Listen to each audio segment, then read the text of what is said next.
요한일서 2장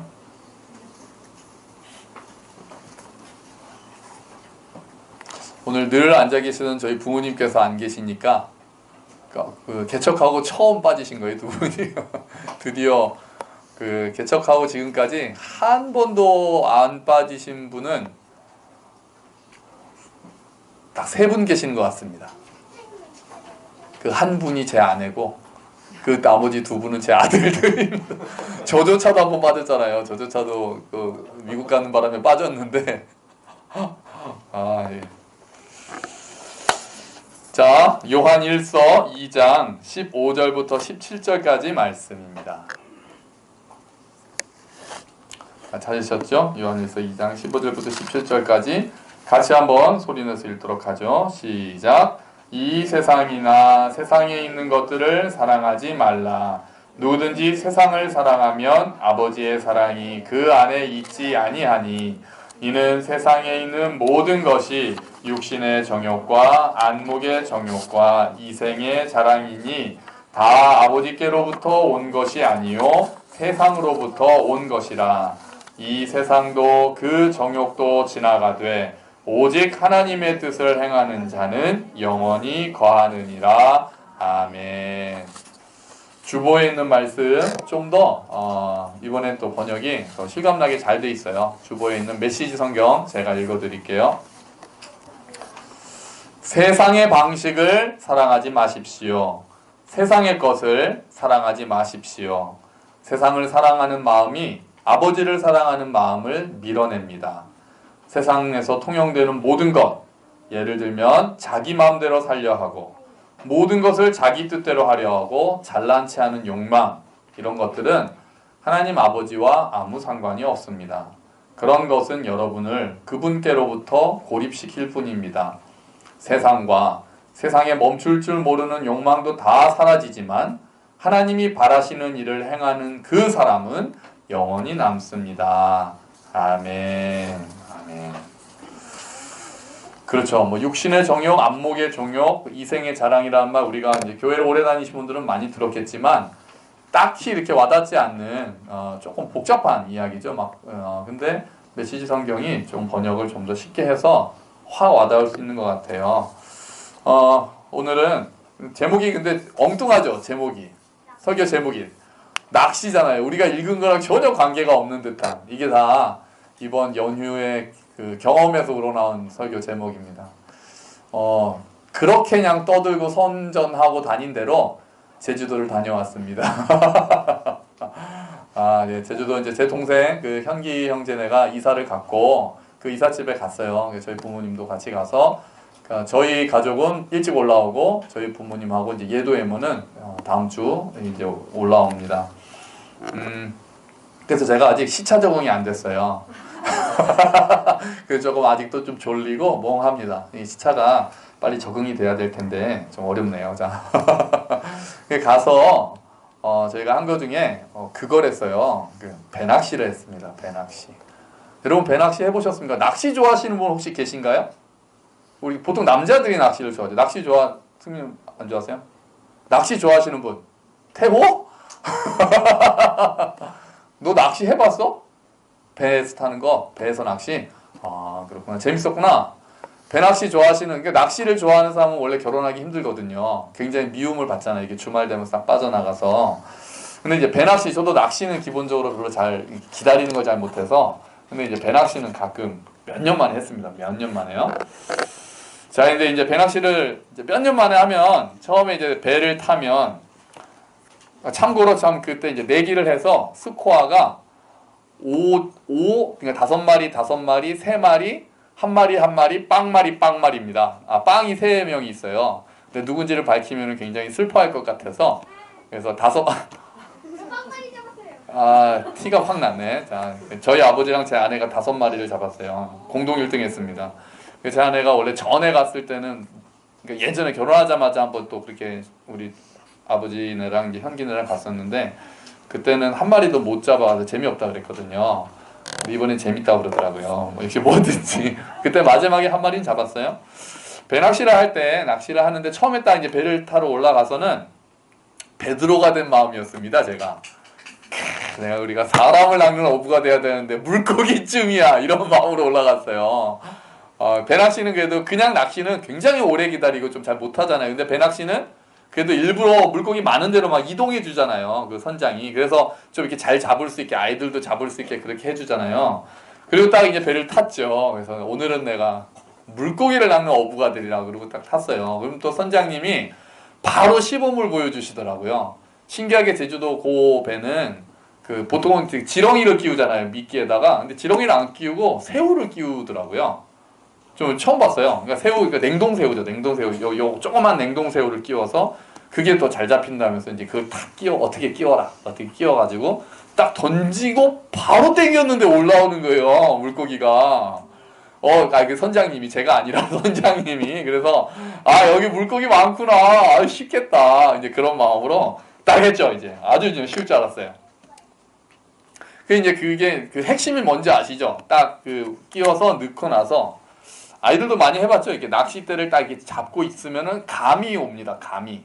물고기가 먹고 있다라는 감이 딱 느낌이 올 때 딱 올리는 게 그게 핵심이에요, 그게. 이걸 너무 오래 있으면 어떻게 됩니까? 물고기가 먹고 갑니다.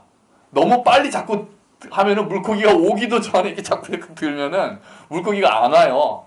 이게 딱 가지고 있다가 물고기가 딱 무는 듯한 그 미묘한 느낌을 딱 잡고 쫙 올릴 때 물고기 딱 올라오는 게 그 핵심 그 포인트거든요. 타이밍이거든요. 이론적으로는 제가 다 알고 있었어요. 그리고 이제 하는데 그게 어려운 거예요. 그게. 그 선장님은 넣자마자 바로 그냥 그 감도 없었어요. 제가 보기에는 선장님은 넣자마자 올렸는데 그냥 나왔거든요. 근데 저는 딱 이제 붙잡고 있습니다. 베드로가 된 마음으로 붙잡고 있는데 이게 온 건지 안 온 건지를 제가 이제 분별을 못 하겠는 거예요. 제 느낌을. 딱 왔다 싶어서 올렸는데 없고 분명히 온 것 같은데 없고 계속 몇 번 그러니까 이제 이게 이 느낌이 온 건지 안 온 건지 이게 물고기가 건드린 건지 딴 게 건드린 건지 한 번은 굉장히 센 게 붙잡혀서 막 당겼더니 옆에 있는 민우 거랑 제가 걸려가지고 서로 물고기 같다고 막 당기고 이제 그런 상황이었던 거죠. 자 그러다가 제일 짜증 날 때가 언제인지 아십니까? 언제가 제일 짜증 나시겠어요? 언제가 제일 언제? 줄이 끊어지거나 그런 일은 없습니다. 언제가 제일 짜증 나냐면은 딱 올렸는데 미끼는 하나도, 그러니까 세 개를 동시에 끼우거든요. 미끼는 하나도 없고 그냥 올라올 때. 그러니까 물고기가 먹고 갈 동안 저는 몰랐던 거죠. 세 개를 다 먹고 갈 동안 저는 몰랐던 거예요. 그래서 저는 이거 참 물고기도 이렇게 낚는 게 어려우니 사람 낚는 건 정말 얼마나 어렵겠는가. 이제 그런 생각을 하다가 드디어 때가 됐습니다. 때가 됐어요. 때가 그때 뭔가가 온 것 같아서 딱 올렸는데 물고기가 딱 올라온 거예요. 물고기가 잡혀서. 그 물고기가 잡혀서 올라오면 이렇게 바늘에 꿰인 채로 올라오잖아요. 그럼 이제 그거를 바늘을 빼냅니다. 그런데 기분이 좋잖아요. 딱 올라올 때. 근데 이제 물고기의 입에서 이렇게 바늘을 빼내는데 이게 잘 걸려서 안 빠져요. 그래서 그걸 물고기도 파닥파닥 대니까 이렇게 나이스하게 쇽 이렇게 못 뺍니다. 물고기를 꽉 잡고 막 이렇게 해가지고 빼거나 그래야 되거든요. 근데 이렇게 물고기의 입에 걸린 낚시를 빼는 순간에 제가 어부가 아니라 물고기 같다는 생각을 하기 시작한 거예요.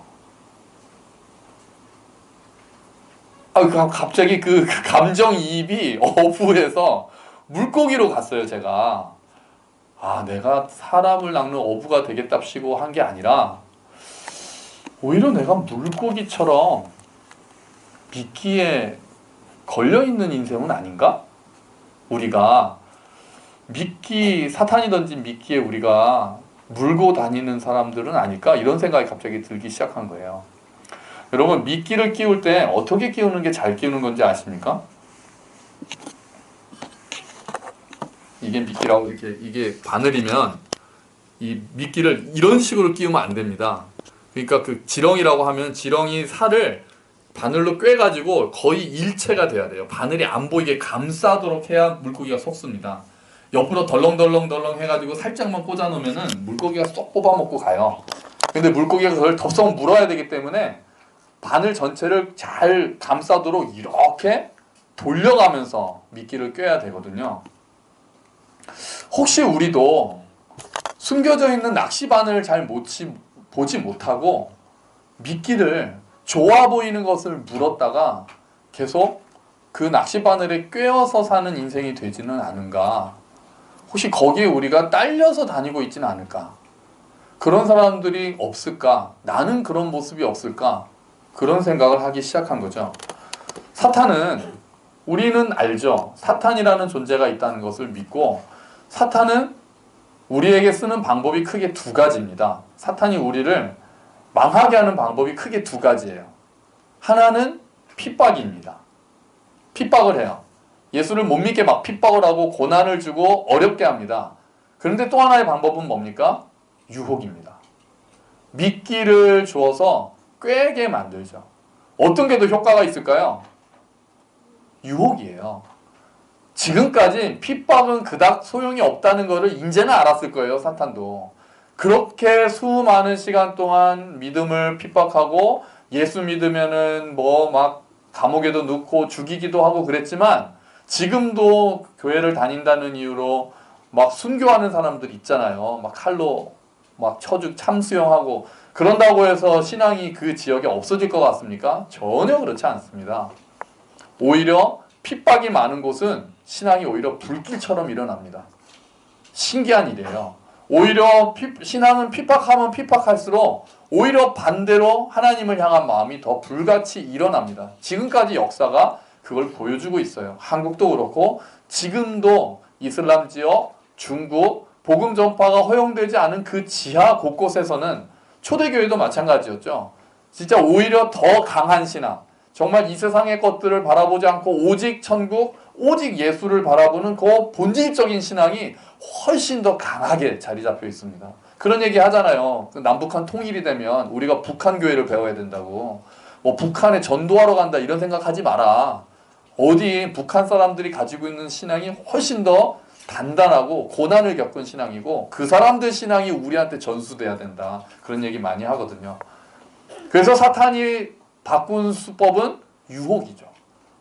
유혹이 훨씬 더 많이 교회를 망가뜨렸습니다. 그래서 저는 농담처럼 사단의 큰 승리가 두 번 있었던 것 같다. 저는 이게 제 개인적으로 농담처럼 하는 말이에요. 첫 번째 승리는 기독교가 공인된 거, 로마에서. 로마에서 기독교가 처음에 반대해서 박해받다가 기독교가 공인이 되잖아요. 인정을 받잖아요. 그리고 국교가 되잖아요. 근데 그러면서 급속하게 기독교가 타락하거든요. 그 전까지는 핍박이 있었지만 오히려 순수한 신앙이 막 그 지하 카타콤 이런 곳에 깔려 있다가 기독교가 인정되고 오히려 나중에는 점점 기독교가 아니면은 출세할 길이 안 되게 그렇게 국교화가 되고 나니까 급속하게 교회가 타락하기 시작하거든요. 형식화되고 아주 돈을 좋아하게 되고 교회를 통해서 명예를 얻으려고 하게 되고 그렇게 해서 기독교가 본질이 많이 망가졌습니다. 제가 두 번째로 기독교 그 사탄의 승리가 저는 자본주의의 승리라고 소련 망한 거라고 생각했어요. 그렇게 얘기했었어요. 그러니까 공산주의가 또 기독교를 핍박하잖아요. 그래서 오히려 그것에 진실한 기독교들이 있다가 자본주의가 다 공산주의 다 망하고 자본주의가 하면서 완전히 교회가 자본주의의 포로가 된 거 아니냐 이렇게 농담처럼 이야기할 때가 많았었거든요.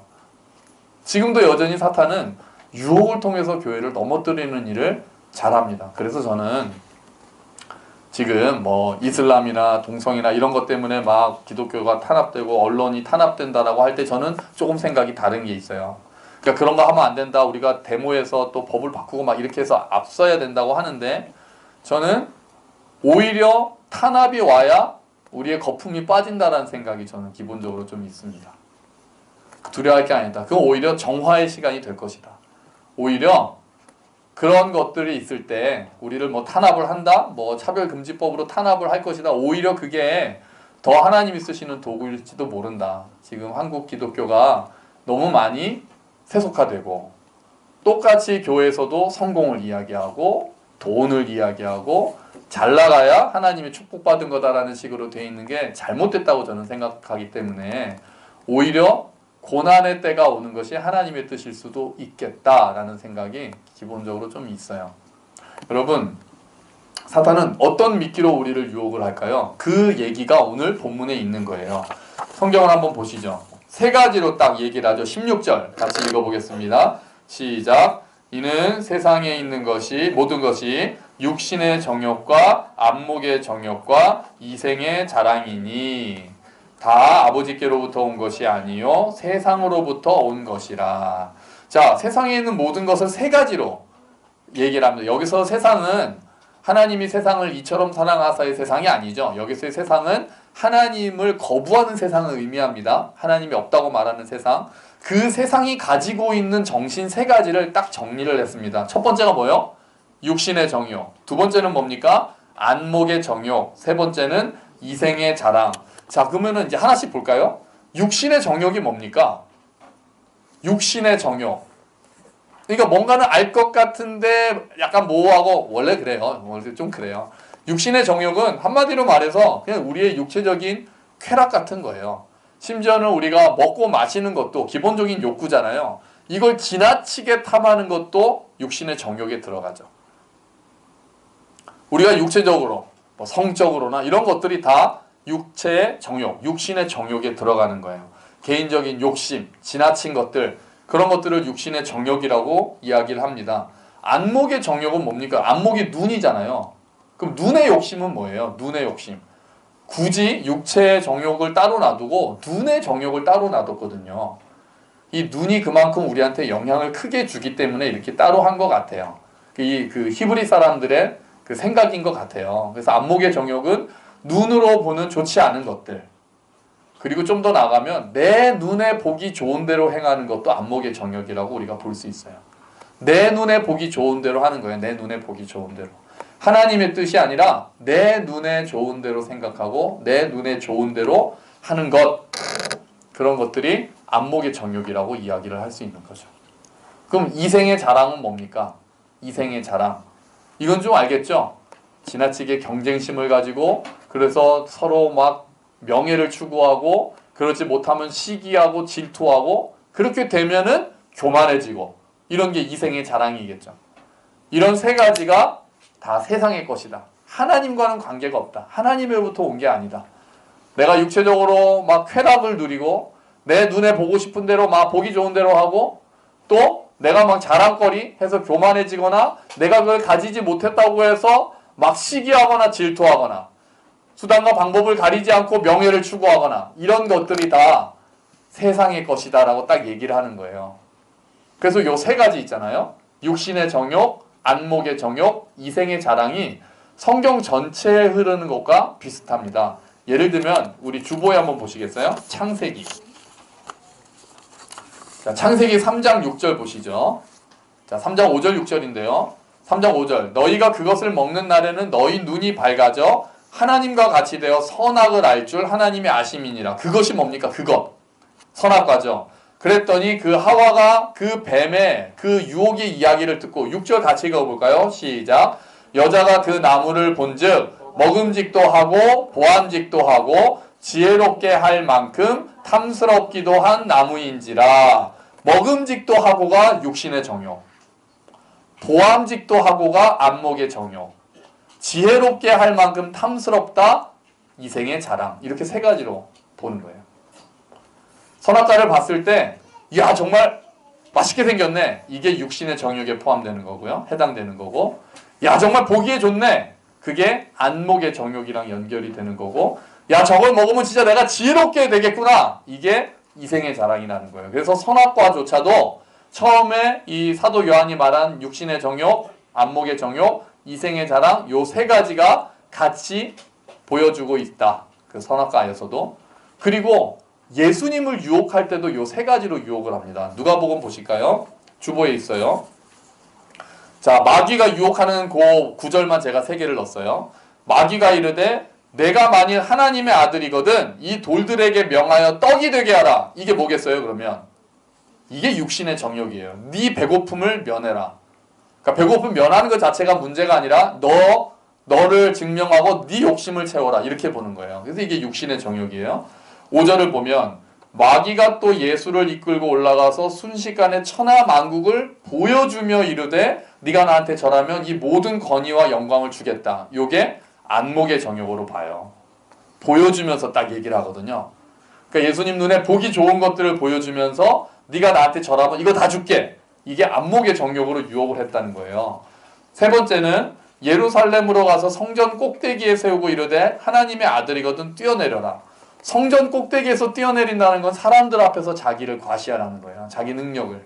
그게 뭐겠어요? 이생의 자랑이 되는 거죠. 연결이 되죠. 그러니까 마귀가 가지고 있는 유혹 세 가지, 육신의 정욕, 안목의 정욕, 이생의 자랑이 처음에 창조 때 선악과를 통해서 왔던 유혹이었어요. 아담과 하와가 그 유혹을 이겼습니까? 졌습니까? 졌죠. 그래서 먹어버렸어요. 야, 이거 먹으면 내 정말 맛있겠다. 육신의 정욕. 야, 이거 정말 보기 좋다. 안목의 정욕. 야, 이거 먹으면 내가 정말 지혜롭게 되겠구나. 이생의 자랑. 그 유혹에 넘어가서 아담과 하와는 선악과를 먹었어요.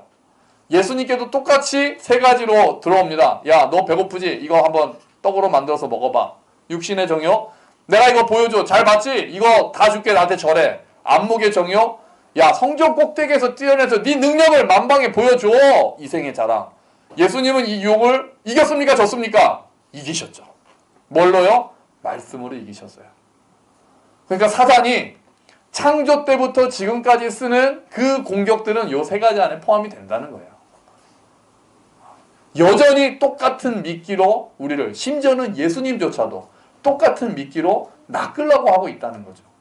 그래서 이거를, 그럼 뭐가, 요건 안목의 정욕일까? 요건 이생의 정욕, 뭐 그런 거 필요 없어요. 그래서 저는 그 세 가지를 그냥 우리를 유혹하는 것들 세 가지로 통칭을 하면 메시지 성경이 번역을 이렇게 해도 저는 충분하다고 생각해요. 뭐라고 번역했어요? 메시지에서는 자기 마음대로 살려 하는 것, 모든 것을 자기 뜻대로 하려 하는 것, 잘난체 하는 것, 이거를 육신의 정욕, 안목의 정욕, 이생의 자랑이라고 표현을 한 거죠.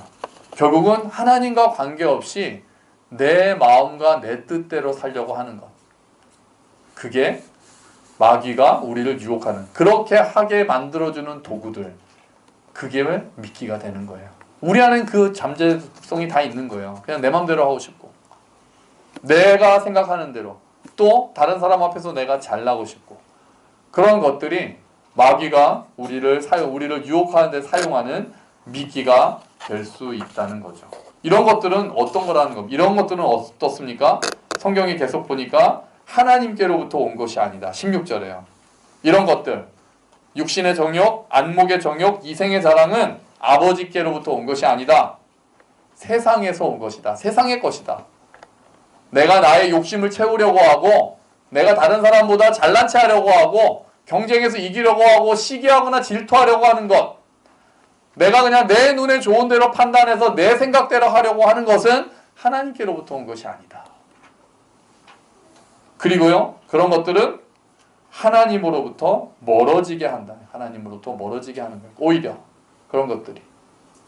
그런데 그것들 우리는 좋아 보여서 가지려고 하죠. 근데 17절에 이 세상도 그 정욕도 지나간다. 일시적인 거다. 너희가 그렇게 추구하는 것들 정말 일시적인 거다. 허무한 거다. 하고 나서도 헛된 것이고 영원하지 않은 것이다. 오직 영원한 것은 하나님의 뜻을 행하는 자가 영원하다.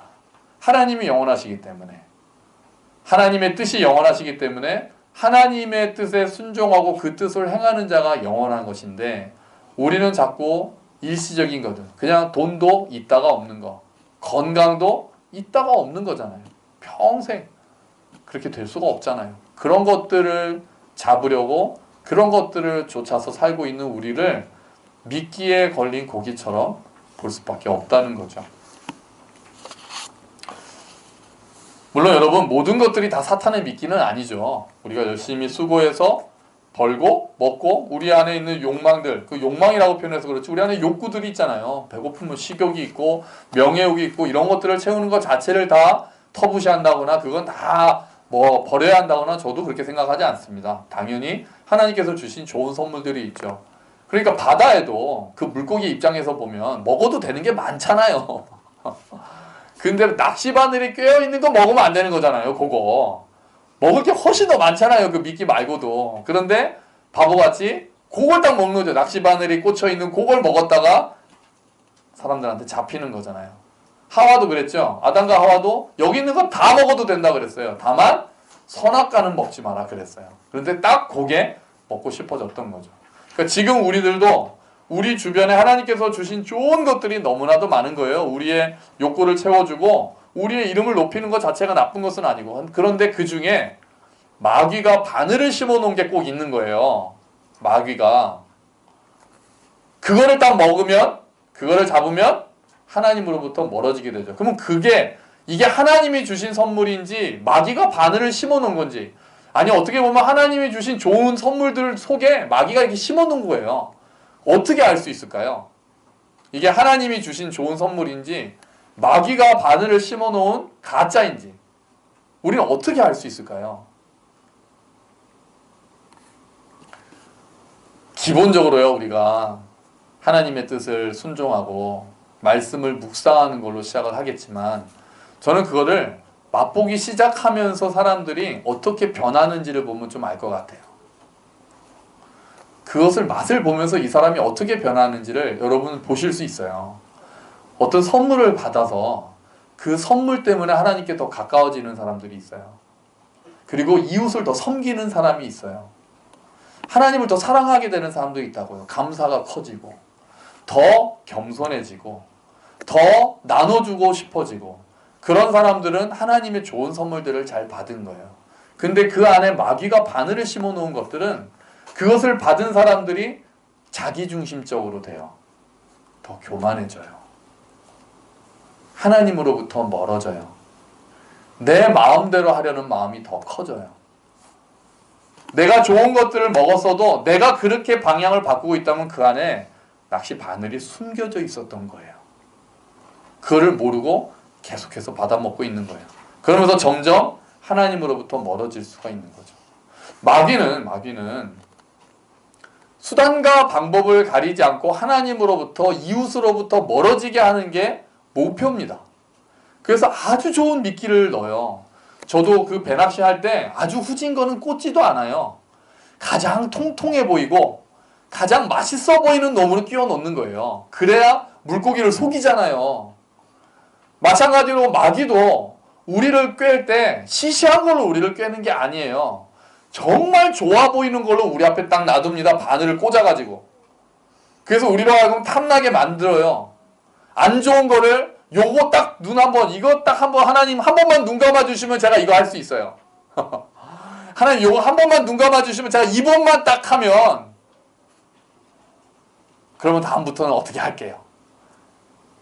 그렇지가 않아요. 그게 딱 고개 바늘이 숨어져 있는 거예요.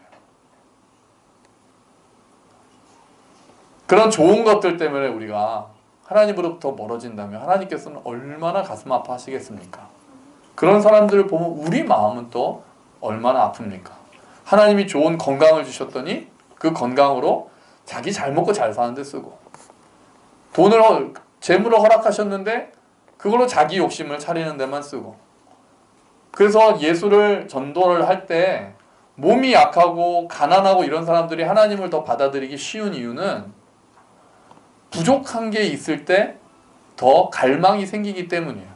그래서 제일 전도하기 힘든 사람이 누굽니까? 돈도 많고 건강하고. 그래서 제가 저희 문영이나 현주한테도 얘기했어요. 젊은이들 전도하기가 힘들어요. 젊은이들은 자기가 그냥 뭐든지 다 할 수 있을 것 같거든요. 신이 필요 없거든요. 그냥 내가 그냥 힘도 제일 좋고 지금 다 예쁘고 잘생겼고 건강도 있고 무한한 가능성, 장밋빛 미래, 이러니까 하나님이 굳이 필요하다는 생각을 못해요. 돈 많은 사람들 전도하기 정말 어렵습니다. 거기에 더 안 좋은 거, 착하기까지 하면 전도하기는 더 어려워요. 착하기까지 하면 하나님의 필요성을 못 느끼는 거죠. 하나님 없이도 충분히 내가 잘 사니까 존경도 받고. 그래서 하나님 없는 인생이 얼마나 가련한 인생인지를 볼 수가 없는 거예요. 내가 나를 하나님 앞에 서보지도 않았고, 나는 이만하면 괜찮게 살고 이만하면 열심히 살았다고 하는 사람들이 하나님을 믿지 못하는 거예요. 이게 가장 열받는 거죠. 왜요?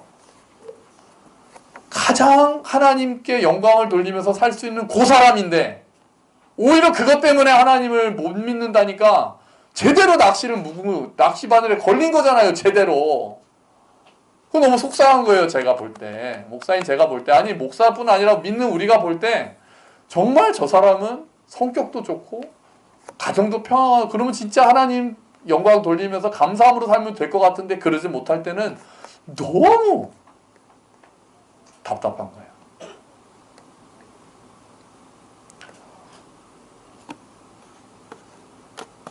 여러분, 앞에 어떤 것들이 우린 다 그리스도 안에 있는 우리가 여전히 마귀는 우리들까지도 유혹하려고 합니다. 멀어지게 하는 게 그들의 목표예요. 구원을 뺏는 것까지는 못할지 몰라도 어쨌든 이 땅에서 풍성한 삶을 못 누리게 하고 하나님한테 맨날 불평하게 하고 원망하게 하고 그렇게 하기 위해서 수단과 방법을 가리지 않습니다. 그래서 이 땅에서 하나님 나라를 못 누리게 하는 게 목표예요. 죽어서 천국은 어쩔 수 없다고 쳐요. 마귀가 죽어서 천국 가는 거 못 막을지라도 이 땅에서는 하나님 나라를 못 누리게 하려고 해요. 그래서 예수 믿으면서도 불평하게 만들고 예수 믿으면서도 이 땅에서 맨날 원망하게 만들고 예수 믿으면서도 교회 안에서 싸우게 만들어요. 그래서 이 안에 있는 사람들은 하나님 나라를 못 누리게 하고 밖에 있는 예수를 안 믿는 사람들은 우리를 보면서 예수를 안 믿게 만들어요. 아이고 뭐 예수 믿는데더니 맨날 저렇게 불평하고 예수 믿는다는 것들이 더 잘 싸우고 그럼 옆에 있는 사람들이 전도가 안 되는 거죠. 마귀의 목표는 그거예요. 마귀의 목표는 딱 그거예요. 우리를 하나님 나라를 못 누리게 하고 그래서 복음 전도가 안 되게 하는 게 마귀의 지금 목표란 말이에요. 여러분은 지금 이 땅에서 하나님 나라를 누리고 계십니까? 마귀가 이렇게 내려놓은 미끼를 물어서 거기에 딱 코가 끼어 있지는 않나요? 더 좋아 보이는 것을 줬다가 하나님으로부터 멀어진 적이 없습니까? 아무리 세상의 입장에서 볼 때 좋은 것들, 건강, 가정의 평안조차도 하나님으로부터 멀어지게 하는데 일조할 수도 있다는 거 여러분 모르십니까? 이게 얼마나 무서운 수법인지, 마귀가 쓰는 무서운 수법인지, 이 땅에서 인정받는 거, 내가 존경받는 거, 선하게 사는 것조차도 하나님으로부터 멀어지게 한다면 마귀의 낚싯바늘인 거예요. 그 안에 바늘이 숨겨져 있는 거예요. 선한 것조차. 마귀의 특징은 그거잖아요. 가장 잘하는 거. 하나님이 주신 좋은 거에다가 낚싯바늘을 숨기는 게 마귀의 가장 잘하는 장기거든요. 그래서 우리가 덥석덥석 무는 거예요. 여러분, 그러므로 우리가 깨어 있어야 합니다. 내 앞에 어떤 좋은 것들이 오더라도 이것을 통해서 내가 하나님께 더 가까이 가느냐? 그거는 하나님이 주신 좋은 선물이 돼요. 좋은 선물 우리가 쓸 수 있어요. 그런데 그게 오히려 나를 하나님으로부터 멀어지게 한다면, 말씀을 묵상하고 예배드리고 다른 사람을 섬기는 데서부터 멀어지게 한다면 그거는 100% 마귀가 내려놓은 낚싯바늘인 거예요. 뱉어버려야 돼요. 거절해야 합니다. 한번 물고 나면은 낚싯줄 끊기 굉장히 어렵거든요. 가능하면 빨리 분별할수록 우리가 덜 고생합니다.